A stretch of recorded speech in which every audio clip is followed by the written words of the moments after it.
Ladies and gentlemen, boys and girls, welcome back to the Ironman IL-2 Stormovik campaign as the Free French. I've been looking through the squadron log, as you can see, and yes, I was wondering about last time. It said Florentin Noel got awarded a DSC, and I was like, wasn't he injured or something? No, he was dead. Florentin was killed on the mission that Gaston was almost killed on, so I guess the DFC was posthumous, which is a bit grim. Anyway, useful bit of kit, the squadron log, in case you forget something like that. There's also the journal, actually. Oh, that's not what I meant to. Well, this would allow us to transfer to a different squadron if we wanted. If we wanted to try out something else. Interceptor. I didn't realise there was a distinction between fighter and interceptor, if I'm honest. Interceptor sounds a lot more interesting, if you ask me. Apparently we can transfer to the Soviet Air Force if we want to. Or the US Army Air Force. That doesn't make much sense. Interceptor. Yeah, there's no options available for that with the Free French. If we were to go Royal Air Force and then go Interceptor... No, there's no options for that either. Interceptor must be something that's like specific to the Germans or the Russians or something. Or maybe the Americans, I'm not sure. There's also Dive Bomb, Attack Bomber, Strategic Bomber, Recon Seaplane. Interesting. Are there any seaplanes in the game? Come to think of it. Recon could be interesting. Strategic Bomber could obviously be very interesting. Although, if we're going to do strategic bombing, I might as well play B-17, the Mighty 8th, instead of IL-2, because B-17 does it just so much better. But, yeah, that's interesting. What's not on there is transport, I've noticed, actually. Might be because that's only a German thing, but I know that in the vanilla career mode, you can do a transport plane career. I found that out the other day. That was kind of interesting and kind of cool. Apparently, all it involves basically is taking off and taking personnel and cargo to different bases, and sometimes you do paradrops or supply drops as well. And apparently, it's sort of either very relaxing and very chill, like playing a regular flight simulator, like Microsoft Flight Simulator, or it's absolutely terrifying and you are guaranteed an almost certain fiery death because you're flying a transport plane that's basically defenseless. And then sometimes the fighters find you. So it's kind of fascinating to me, actually. I might give it a try one of these days. Anyway, reject transfer. I didn't even mean to be on this screen. I can get very easily sidetracked in this program, you know. I wanted to look at the journal. Here we go. Which has all our missions in it, you see. With all the details from them, including the narrative. And it's making me think, actually, that maybe I should bother to write down the narrative more often. Because then it'd be nice to go back and look through the journal here and actually see the narrative down here instead of just the gobbledygook that the thing spits out here. It'd be nice to have a little record of... I suppose the videos themselves are the record, right? But still, it would be nice to be able to look back through the log and be like, oh, yes, I remember that mission. That was fun. Or that mission was really rubbish, or what have you. But anyway. Finish reading. There's one thing, reading through all this, like the squadron log and all that, there's one thing that it made me realise, though. Which the vanilla games career mode does that this doesn't, and that is the vanilla games career mode simulates missions that you don't take part in. So, for example, you might start a new day on the base, and in the morning, one half of the squadron takes off to do a ground attack mission, but your pilot isn't part of the mission, and it simulates the mission along with the outcome, you know, if anyone got any kills or anything like that, if anyone was shot down. And then you can fly your own actual mission. But and Pat Wilson's campaign generator unfortunately doesn't do that. Because it would be really nice to see sort of what the other guys here got up to while we were busy doing our thing, when we were doing our stupid boring patrol from last time where nothing happened. It would have been really cool to find out, like, well, what were some of the other guys doing during the day when they were flying their sorties, you know? But anyway, it's a small thing, but it is what it is. Right. About time we generated a new mission, isn't it? Mission. What are they going to give us this time? Another patrol? Just for variety? Oh yes, look, a patrol. A patrol near Geel. Engage any enemy aircraft that you encounter. So it's being led by Flying Officer Guy Paniche. Once again, Gaston is at number 2. But we're also being joined by Edouard and Edmond. The Eds. Next map. What time is it? It's in the afternoon again, this one. Okay. Alright. Bit shorter than the last one, at least. Mercifully. Okay, cool. Next waypoints. All squadrons. Who else is flying with us today? I don't think anyone else is. It's just us. I've clicked the all squadrons and there's nothing else coming up. Alright. Let's see. What altitude? It's a low altitude one. Pilots.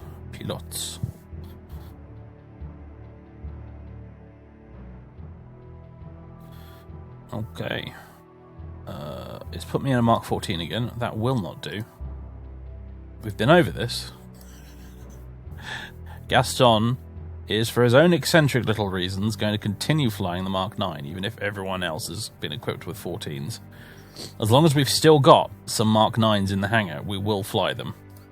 As a matter of fact, I think we've only got 2 left. We've got the one we're in right now, and then there's this one, because it keeps the record of the tail numbers. We're in 500 1454, and we've got 500 1455, and then that's it.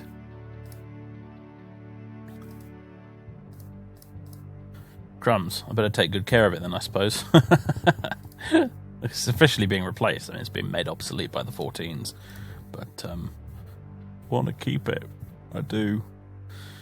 Okay, well, let's have our mirror. It doesn't really matter with the other guys, frankly. I guess we could give them their E-type wings, so they have their 50 cal machine guns. But we'll have our mirror. We have the option of a gyro gun sight. It's tempting.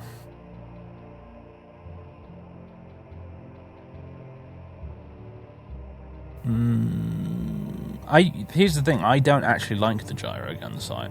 I don't like it at all. I find it very irritating to use. And apparently a lot of real-life pilots didn't like it either. The opinion on the gyro gun sight was very, very mixed in real life. But part of me wants to show it to you guys just so you can see what it's like. I want to leave it out for this time. I don't know what the controls are to actually manipulate it right now either, so... yeah, I guess I'll leave it for now. Accept mission. And I guess I'll see you guys in the air. I always cut straight to the runway for the takeoff, usually. But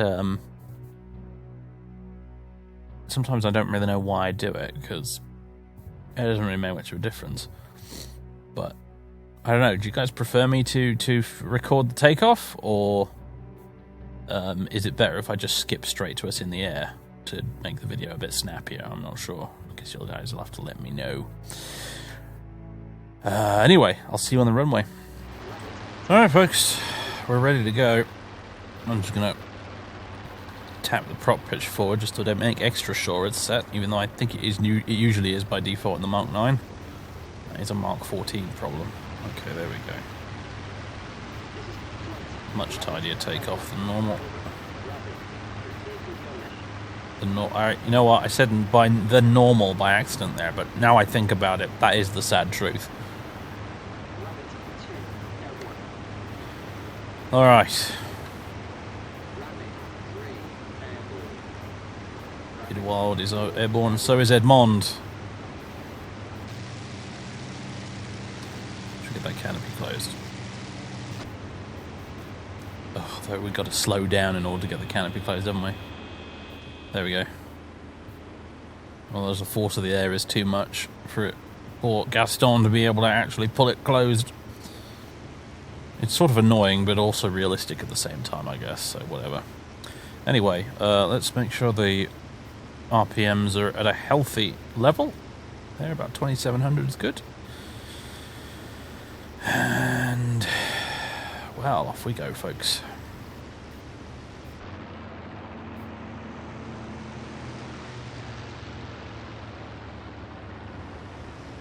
Alright, folks. We've broken to attack something, as usual. I'm not sure what. Not long out of the gate here. We were only just beginning the patrol, really.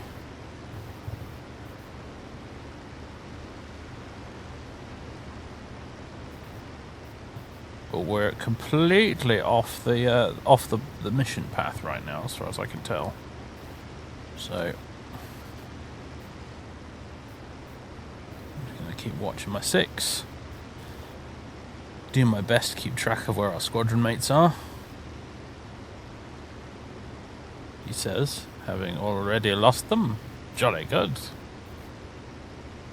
Alright, I think I can see something up ahead. I think I can see dots. And we're finally getting some radio chatter. Edward has engaged something. Apparently, a fighter of some sort.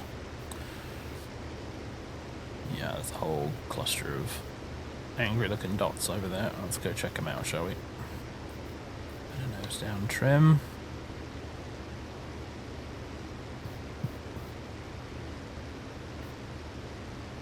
How the temp's doing? Just fine. Don't have to worry about that so much in this thing unless we put the 150 octane fuel in it, in which case it can get a bit toasty.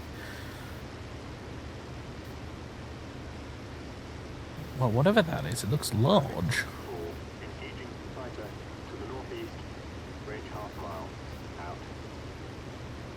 Edmond is engaging as well.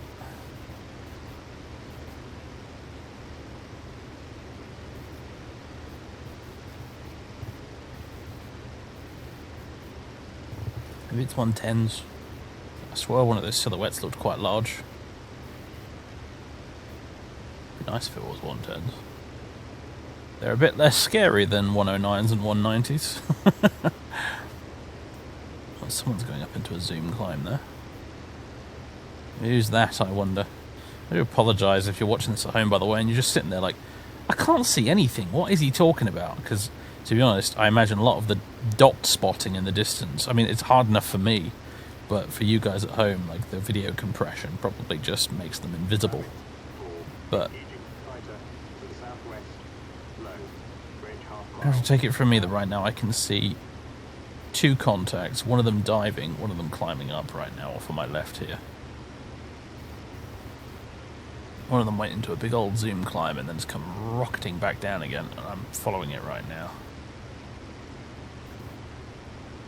It looks like one of ours, it's a Spitfire.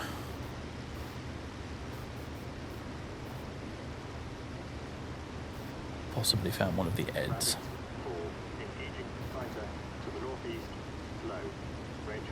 Okay, looks like another. I think that's another Spit diving down on something.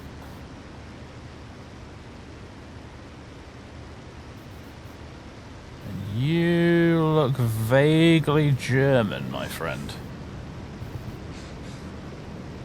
Okay, Gaston, don't black out, buddy. He's taking some damage, I think. He's trying to get away.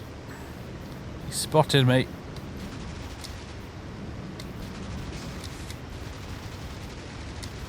Now, that'll do him.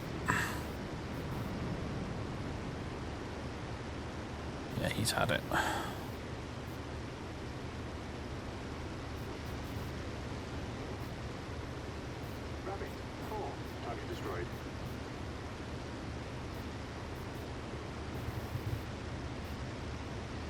Alright, who else have we got here? Oh, it's just so much more agile than the Mark 14, this plane. I love it. I can turn on a dime by comparison. That looks German. Could be wrong, but it looks German to me.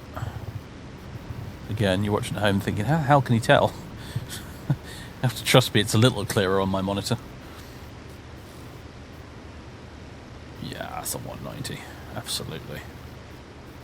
Well, I am Mickey Mouse. Slot him behind the bugger. don't think he noticed this. Whoa, that was a weird pause, wasn't it? I think we got him.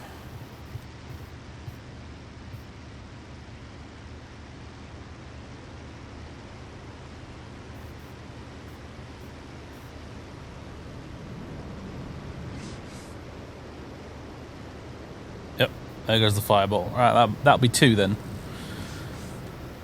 Revenge! Revenge! For nearly killing me a couple of missions ago.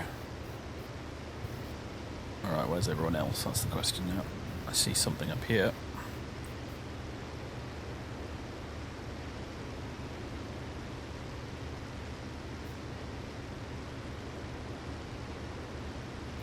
What are you? Climbing away in a circle above me right now. What are you, for that matter? You look like you might be a Spitfire. Those wings look pretty thick.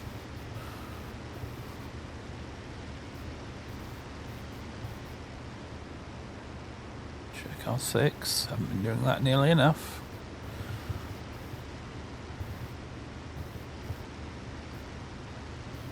Oh, he's right above me, just in the sun.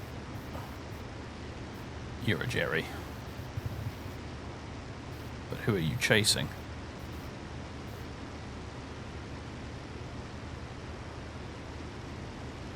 Alright, little Mark 9, I know you're not the sharpest or fastest tool in the box these days, but let's see if you can get up there, mate. There's no way this lad can see us right now. We're at this very low 6 o'clock. Might be able to sneak up on him. Rabbit 2, engaging fighter. It's close. Out. Yeah, it's very close. And the bugger spotted us. He's diving away, which is pretty much exactly what a 190 should do, to be fair.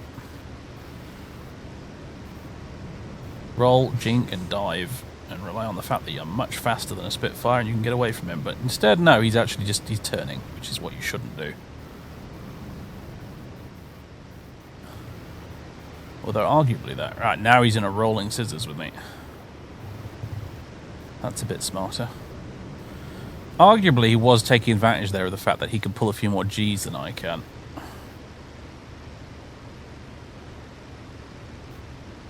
Actually, so maybe he's smarter than he looks.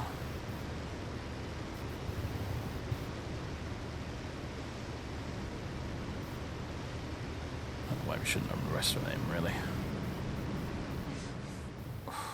Steady, steady. It's alright, Gaston. Just stay with him. As long as he keeps turning, he's not going anywhere. He's got gun pods on him, actually. Might be a ground attack aircraft.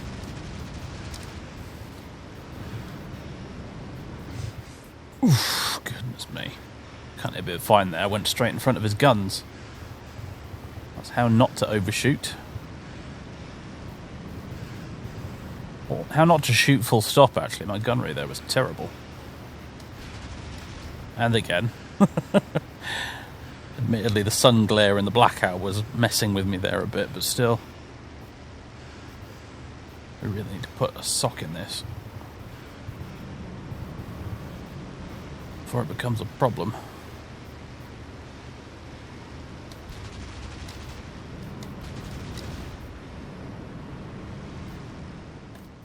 Unfortunately,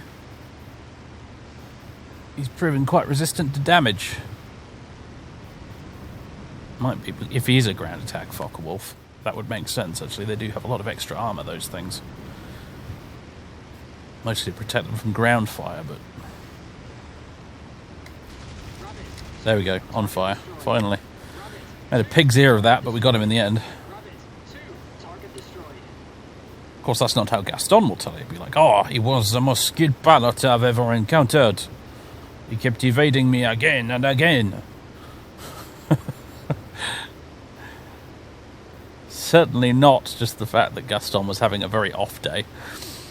Okay, well, that's dealt with. Frankly, I think I've used up so much of my ammunition now that I'd rather just go home. Where even are we right now? I've been tempted in the past, actually, to turn off the little plane icon on the map down there and just sort of navigate properly for realsies. That's how I used to do it whenever I played IL-2 online back in the day. We did the ACG campaigns and stuff.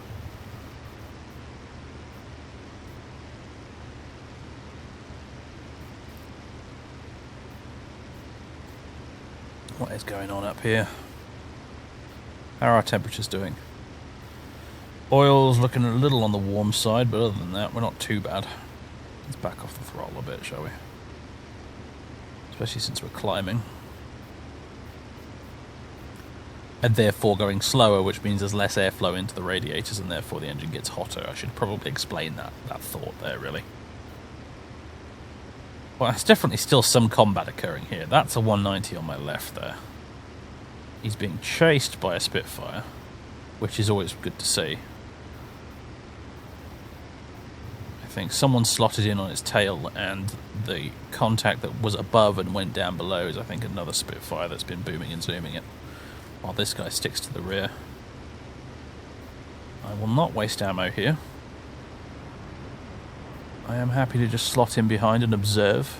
Watch the 6 o'clock of this guy as they're going in for the attack right now. Be a good wingman, you know. This campaign is not about getting kills, it is about surviving missions, after all. Now, admittedly, surviving missions involves shooting down the bastards trying to kill you, but it's quite exciting to watch from a distance, this, you know. Look at them go. Are you going to pull out of that dive? I think they did.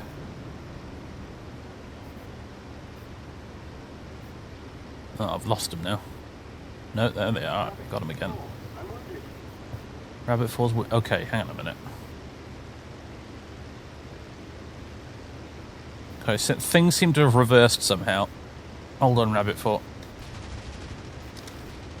Alright, down to me little poxy machine guns. But I think I've scared him enough. Out of ammo. Okay, well, that'll have to do. Oh, I see what happened there. The 190 was chasing one of ours, and so was on his tail. It was a little. They had a little train going. You're welcome, Edmond. I think I just pulled your ass out of the fire, mate.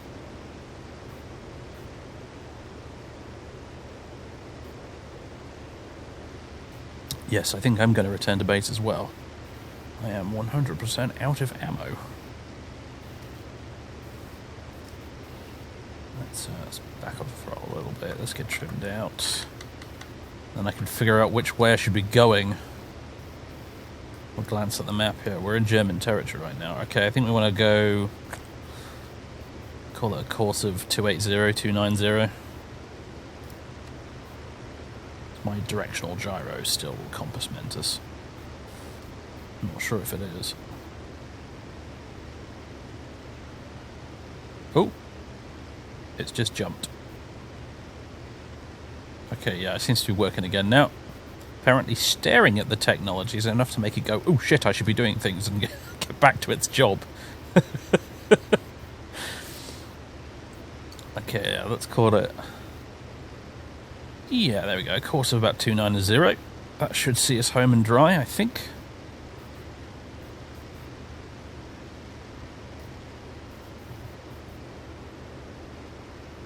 Barring any further interruptions, folks, I guess I'll see you for the landing.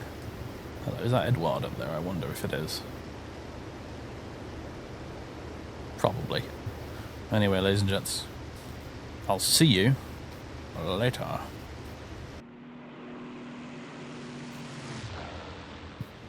I'm making my way back, and I've noticed a dot behind me in the distance. You possibly cannot see it on the video, but it's there. Now, hopefully that's just Rabbit 4. Edmond, in other words. Hopefully it's just Edmond. He did just say that he was landing somewhere. I can't imagine he's gotten back to our base that quickly, so I think he's landing at some other airfield. He seems to have diverted, because his plane obviously must be quite damaged. I think he said he was wounded, so... Yeah, I have to be honest with you, though, it kind of looks like it's getting closer.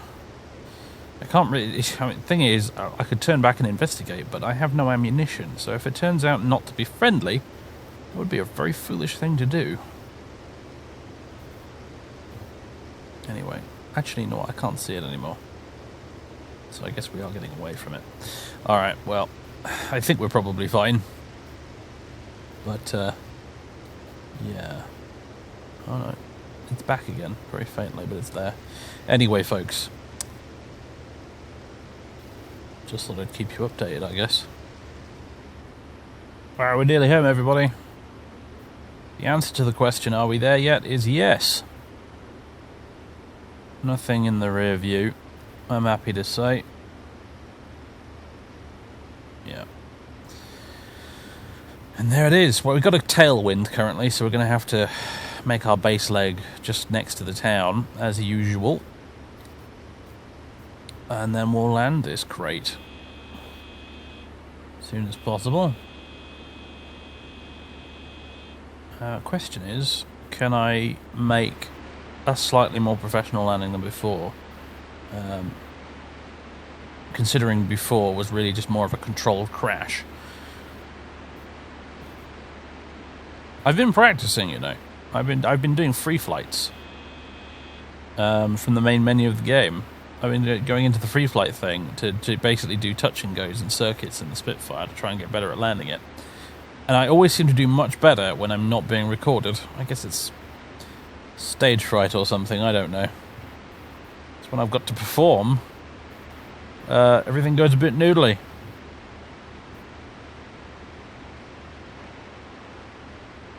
There you go, that's a sentence that can be taken out of context anyway. Let's get this thing trimmed out. Kill the throttle. Always a bit of a battle to slow down in this thing. Anyway, pitch for speed, power for rate of descent. That's the watchword of the whole thing. Alright, we can go gear down. And we can go flaps down in just a moment. There we go. Maximum propeller pitch. It's easy to forget that last part, actually. And in we go.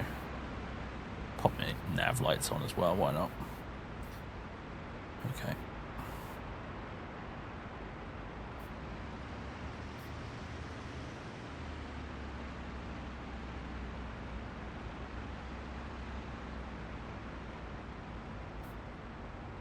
Gently, gently pop it down.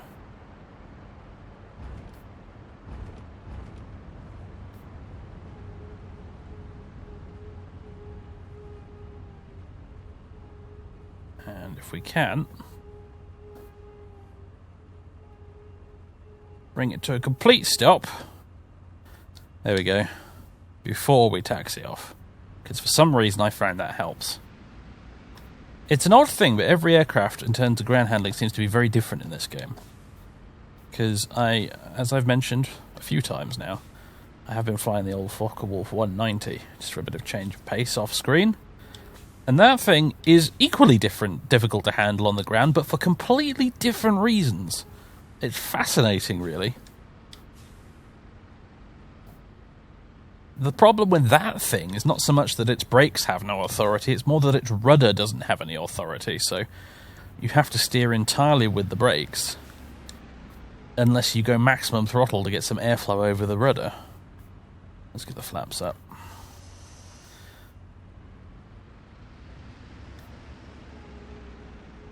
It's really wonderful, really, to be honest with you. I think possibly the only aircraft in the game that aren't difficult to handle on the ground are probably the American planes, the P-47 and the P-51. Those are quite easy to handle on the ground. Everything else is a bit of a learning curve, shall we say. Alright, engine off. And now with the techno chat on the side of the screen, you can see all of the steps involved in turning the plane off, which is kind of neat. That just happens in the background when I press the E key. Which is kind of fun, I guess. Anyway, we've done it. We're back in one piece. Nicely done. I think we got 3 190s? It's all of a bit of a blur, but I think we got 3 of them. If we include that last one that was shooting at Edward or Edmond, which are one of the Eds. Well, we'll see, won't we? Finish mission. See what the game thinks we shot down versus what I think we shot down. So I think we got 3. Game says we actually got 4. But I'm going to claim 3, because I know that I destroyed 3. Sounds like one of them might have crashed after I damaged it or something. Yes, I'm going to go with 3. Thing about pilot reports and that, in real life, they were all basically... They were based entirely on, the pilot's actual recollection of what happened, which sometimes was quite fuzzy. And that's why... sort of casualty estimates for the enemy and stuff like that during the air war in World War II were always pretty wildly inaccurate on both sides. They always ended up claiming to have shot down way more aircraft than they actually did, which is kind of interesting. And it didn't matter which air force it was, the Germans, the Americans, the British, the Russians, they consistently always claimed to have shot down more stuff than they did. But there it is. Anyway, I'll see you back on the campaign screen. All right, time for debriefing, everybody. Let's go straight to the claims.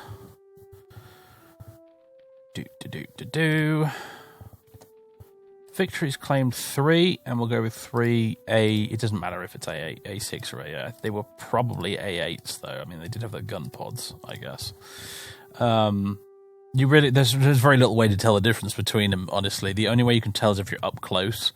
And if they have a slightly more bulbous-looking nose next to the canopy, it's an A8, because the A8s have the higher caliber machine guns in the nose than the A6s do. That's pretty much the only difference, apart from possibly an uprated engine, as far as I'm aware. We'll submit that.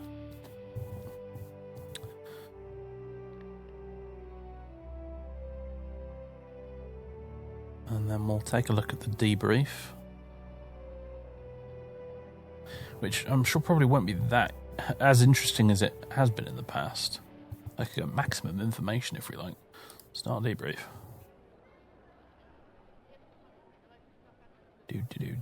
Stuff happening. There we go. Since I changed the config settings to sort of, make the performance in-game a little bit less sluggish, there's obviously less going on in the world these days. But that's okay. It's not such a big deal, honestly. It's fine for me. I'm willing to trade that bit of immersion of other squadrons flying around for not having the slow motion effect anymore. But regardless, here's the log of everything that happened for the intelligence bods to review at their leisure, if they wish to. And we'll complete the debriefing. I have to admit, this log thing here is one of the nice things I like, because I have noticed a few of you in the comments have gone through those and actually shed some light on some of the things that happened during the mission that I didn't know about, and I think it's marvellous. I think it's great. I really enjoy reading those comments. So I think it's rather good. Okay, in the spirit of making our mission log much more interesting and much less boring, let's actually write a quick narrative here. Took off. Whoa. Took has 2 2s. Off. Engaged enemy. Yabo. Fighter. Bombers. Down 2. Then a third, which was attacking Edmond. I think it was Edmond. He owes me 1. That's more of an exclamation mark moment now. Next page. Okay. Oh, Edmond! He's been seriously injured in combat with enemy forces. He'll be unavailable for an extended period of time. Yes, it's an extended period of time. It seems to imply that you can come back eventually. But unless it's the player that gets seriously injured, in which case you have to actually press the reactivate button. Which is a bit weird, but anyway. And we lost Edward? What happened? He was killed. Oh, I don't even remember that happening. Oh, damn. Alright. Officer Guy Pagnège. I'm sure he had a C in his name. I thought it was Paniche, but apparently it's Pagnèse. I guess we can blame the font for that. Guy Pagnèse. He shot down a 190 A6. I guess they were A6s then. And Lieutenant Theodor Wehinger was killed in action. And Gaston, on the other hand, yeah, we got 3 of the buggers. Oh, well, they've been awarded as A8s, but I think they were A6s. Of 1 JG1, interesting. Okay, I should pay more attention to what the enemy unit is we're fighting against, because they do have their own unique paint schemes. I noticed that a couple that we shot at had like red on them, which is a bit unusual for Luftwaffe. It had a kind of a weird paint job. We got him. Lieutenant Oswin Denhart was seriously wounded. The next one was Oberleutnant Emil Bodenheimer. He was killed. And the last one was Oberleutnant Urs Hane, and he was seriously wounded as well. So we actually only killed 1 dude today, which is, that's a win in my book. If they get to live, I don't mind. I just need the aircraft to be destroyed. Next page. Plane lost. Spitfire Fire Mark 14 flown by Edouard has been lost in combat, unfortunately. We have been joined by Warrant Officer Philippe Lafargue and also Warrant Officer Adrien Tavel. Interesting names. They've both been transferred to 326. Sorry for that annoying music loop, folks. I'm considering turning off the music, actually, and just adding some of my own. Because the Pat Wilson's campaign generator music is sort of...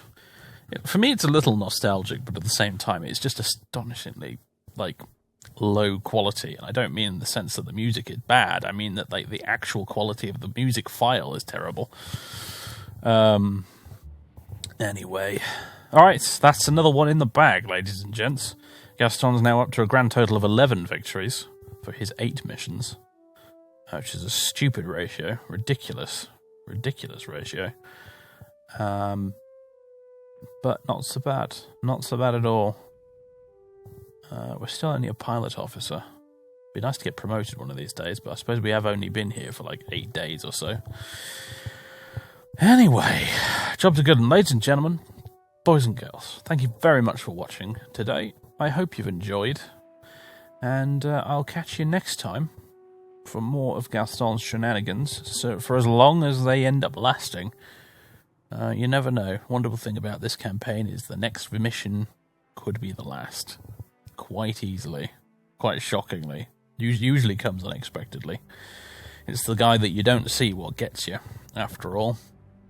Anyway, give us a like, give us a sub if you haven't already, and I will see you next time, ladies and gents. Thank you very much.